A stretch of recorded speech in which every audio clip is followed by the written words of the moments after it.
دین میں جب باطل خیالات کو شامل کیا گیا، دین میں جب باطل اعمال کو داخل کیا گیا، تو جو دین کے محافظ آئے تھے انہوں نے قربانیاں دے کے دین کو خالص کیا ہے، دین کو بچایا ہے۔ وفات پیغمبر کے بعد مسلسل 30 سال سے تک دین میں جب ملاوٹیں حد سے آگے بڑھ گئیں تو مولا علی نے مسجد کوفہ میں سر پہ ضربت کھا کے اس دین کو اپنا خون دے کے بچایا۔ پھر حسن مجتبیٰ نے کلیجے کے 72 ٹکڑے تشت میں اگل کے اس دین کو بچایا۔ اور اس کے بعد جب دین پر بڑی تباہی تھی اور بڑا حملہ تھا اور دین میں کچھ باطل ملا کے دین میں ملاوٹ نہیں کی جا رہی تھی بلکہ پورا دین مٹایا جا رہا تھا، پورے دین کو تبدیل کیا جا رہا تھا، دین کی سچائی کا انکار ہو رہا تھا، خلیفہ وقت دعوے دار خلافت تخت خلافت پہ بیٹھ کے کہہ رہا تھا، نہ کوئی وحی نہ آئی تھی، نہ کوئی فرشتہ آیا تھا، یہ تو معاذ اللہ ایک کھیل تھا جو محمد نے یہ کھیل کھیلا تھا۔ ان حالات میں حسین اٹھے تھے اور اپنے ساتھ ایک ایسا لشکر لے کے اٹھے تھے جیسا لشکر نہ اس سے پہلے کبھی دیکھنے کو ملا نہ اس کے بعد کبھی دیکھنے کو ملا۔ حسین نے اپنے اس لشکر کے 2 ٹکڑے کر دیے، ایک گردن کٹا کے کربلا کے دشت میں سو جانے والے اور ایک قیدی بن کے کوفہ اور شام کے بازاروں سے گزر کے پیغام حق پہنچانے والے۔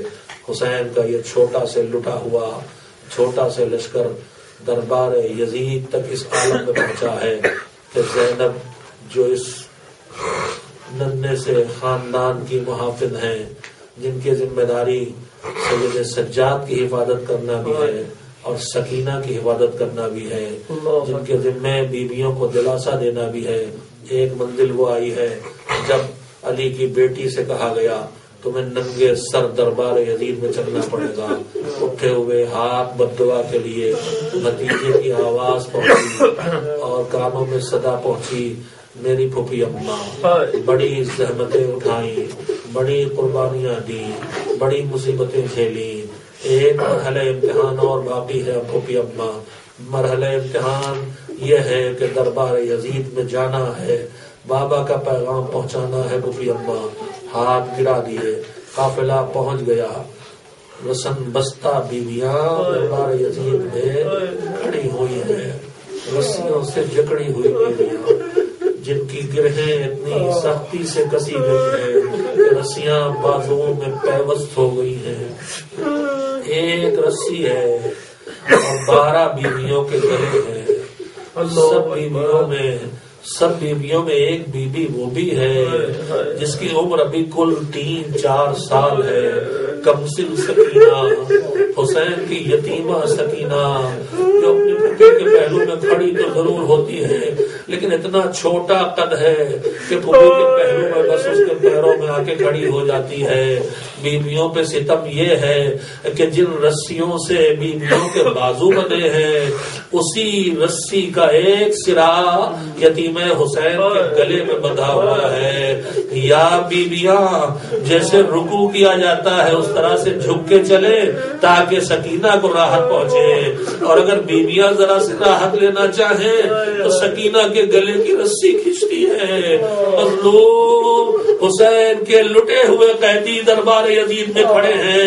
یزید کی نگاہ اٹھی، دیکھا ایک کمسن بچی کھڑی ہے، گلے میں رسی بندھی ہے، ایک چہرہ ہاتھ پہ رکھے، ایک ہاتھ چہرے پہ رکھے ہے، ایک ہاتھ گلے پہ رکھے ہے۔ اس نے آواز دی کون ہے؟ کسی نے کہا یہ حسین کی بیٹی سکینہ ہے، حسین کے سینے پہ سونے والی۔ جب تک سوئے نہ حسین کو نیند نہیں آتی تھی، ایک مرتبہ یزید نے وہیں سے آواز دی سکینہ سکینہ، یہ ایک ہاتھ گلے پہ کیوں ہے، ایک ہاتھ چہرے پہ کیوں ہے؟ کہا ظالم کیوں پوچھتا ہے؟ ارے تیرے کارندوں نے اسی رسی سے میرے گلے کو جکڑ رکھا ہے جس سے میری بہنوں اور پھوپھیوں کے بازو بندھے ہیں، گلے پہ رسی کھنچتی ہے درد ہوتا ہے۔ ظالموں نے سر سے رضا چھین لی ہے، اس لیے اپنے ہاتھ سے چہرے کو چھپائے ہوں۔ اجرکم اللہ۔ ایک مرتبہ یزید نے ایک ظلم اور کیا، کہا میں نے سنا ہے سکینہ کہ تمہارے بابا تم سے بہت محبت کرتے تھے، تم کو جب تک اپنے سینے پہ نہ سلائے انہیں نیند نہیں آتی تھی۔ سکینہ نے کہا کیوں دل دکھاتا ہے ظالم، کیوں ستاتا ہے ظالم، اب میرے بابا کا سینہ کہاں رہ گیا، ارے وہ سینہ کہاں نصیب مجھے۔ یزید نے کہا سکینہ میں یوں نہ مانوں گا، ہاں اگر تم دعوے دار ہو کہ تمہارے بابا تم سے بہت محبت کرتے تھے تو تمہیں امتحان دینا پڑے گا، امتحان یہ کہ تم اپنی جگہ پہ کھڑی رہو اور یہ حسین کا کٹا ہوا سر تمہاری گود میں آ جائے۔ ایک مرتبہ یتیم حسین نے ہاتھ اٹھائے، ارے میرے بابا ظالم تمہاری محبت کا امتحان لے رہا ہے، بابا بابا اپنے سینے پہ سلانے والے بابا آ جاؤ، بابا میری گود میں آ جاؤ بابا۔ ایک بار دنیا نے دیکھا دشت سے سر حسین بلند ہوا، ننھی سی یتیمہ کی گود میں آ گیا، ارے سکینہ نے منہ پہ منہ رکھا، بابا جب تم مارے گئے بابا سروں سے ردائیں چھن گئی، بابا بازوؤں میں رسن بندھی، بابا پشت ہتھیاروں سے زخمی، بابا رخساروں پر تماچوں کے نیلگوں نشان، وَسَيَعْلَمُ الَّذِينَ ظَلَمُوا أَيَّ مُنقَلَبٍ يَنقَلِبُونَ أَلَا لَعْنَةُ اللَّهِ عَلَى الْقَوْمِ الظَّالِمِينَ۔ پروردگارہ محمد و آل محمد علیہ السلام کا واسطہ ہماری اس عبادت کو قبول فرما، ہمارے اللہ ہمارے تمام خیر کو قبول فرما۔ آپ معصومین ہمیں اپنے گناہوں سے دور رہنے اور گناہ ہو چکے ہیں ان کو پر خطا پر اور غلطیوں پر معافی عطا فرما اور ہماری توبہ کو قبول فرما۔ ہمارے لہٰذا کربلا میں جو بیمار ہیں انہیں شفا عطا فرما۔ الہی معبود دنیا بھر میں پھیلے ہوئے مومنین و مومنات کی حفاظت فرما، دنیا سے جا چکے ان پر رحمت نازل فرما، مزارات مقدسہ کی حفاظت فرما، ہم سب کو توفیق حج و عمرہ و زیارت عنایت فرما۔ بارہ دین کے محافظ علماء کی حفاظت فرما، بارہ مراجع تقریر کی حفاظت و حمایت فرما، مالک رہبر اسلامی کی حمایت و حفاظت فرما، ان کو طول عمر عنایت فرما، بارہ انقلاب اسلامی کی حفاظت فرما، ظالموں کی سازشوں کو ناکارہ بنا، زمانے کے مولا کے حکم عنایت فرما، ہم سب کو ان کے انصار و اعوان میں شامل ہونے کے لیے ماتم حسین۔